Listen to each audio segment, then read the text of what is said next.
115 প্রজাতির দেশি বিদেশি আম গাছ নিয়ে নিজের বাড়িতেই আস্ত সংগ্রহশালা বানিয়ে ফেলেছেন বিনোদপুরের আম মাস্টার। মালদার মাটিতে দেশি প্রজাতির আমের পাশাপাশি বিদেশি প্রজাতির আম চাষও সম্ভব, তা প্রমাণ করেছেন আম পাগল বিমান মণ্ডল। ইংরেজবাজারের বিনোদপুর পঞ্চায়েতের বিনোদপুর গ্রামের নিজের বাগানই হয়ে উঠেছে এখন বিমানবাবুর আম সংগ্রহশালা। তার সংগ্রহে রয়েছে 115 প্রজাতির আম গাছ।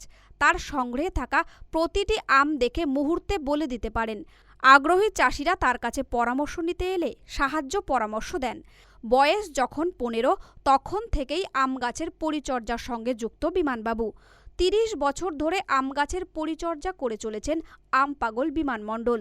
এলাকায় তিনি এখন আম মাস্টার নামে পরিচিত। যে সেই জন্য এইরকম হয়ে আছে অ্যাকচুয়ালি প্রথম থেকেই। আপনার বাগানে কত রকমের ভ্যারাইটি হবে?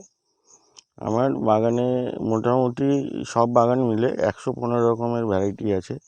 তার মধ্যে মানে দেশি ভ্যারাইটিটাই বেশি এবং বিদেশেরও বেশি ভ্যারাইটি আছে, থাইল্যান্ড, জাপান, বাংলাদেশ, হ্যাঁ, এবং আমাদের পার্শ্ববর্তী রাজ্য মুর্শিদাবাদ, মহারাষ্ট্র, হ্যাঁ, পার্শ্ববর্তী জেলা মুর্শিদাবাদ আর মহারাষ্ট্র কিছু ভ্যারাইটি আছে। আমাদের দেশীয় প্রায় আনকমন যেগুলো ভ্যারাইটি সেগুলোর মধ্যে কি কি আছে? সেগুলোর মধ্যে আছে ধরুন রাজভোগ আছে, রাজাভোগ আছে, রাজা দাড়িকা আছে, এগুলো খুব ভালো ভ্যারাইটি। তারপরে পুনিয়া, ভারতী, এগুলো একটু লেট। হ্যাঁ, আর সবথেকে লেট ভ্যারাইটি হচ্ছে বৃন্দাবনী। বৃন্দাবনীটা এখনও আরও আজকে হচ্ছে জুলাইয়ের 9 তারিখ। হ্যাঁ, ওটা মোটামুটি আপনার জুলাই মাসের শেষে পাকবে বা আগস্ট চলে আসে পাকতে পাকতে। সেই জন্য মানে মূলত দেশের লোক আমাদের যারা অমৃতি এলাকা, ওরা সাধারণত বৃন্দাবনী চাষে এখন খুব ঝুঁকে পড়েছে।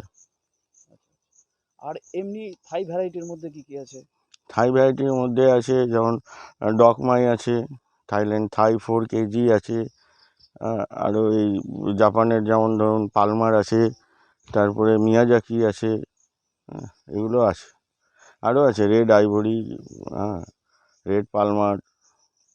বাংলাদেশেরও কিছু ভ্যারাইটি? বাংলাদেশের আছে ব্রুনাই কিং আছে, বাড়ি 4, বাড়ি 8, বাড়ি 6, বাড়ি 12, হ্যাঁ, এই ধরনের হাঁড়ি ভাঙা আছে, গৌরমতি আছে। হ্যাঁ, প্রায় সমস্ত রকম ভ্যারাইটি আমার এই বাগানে লাগানো আছে।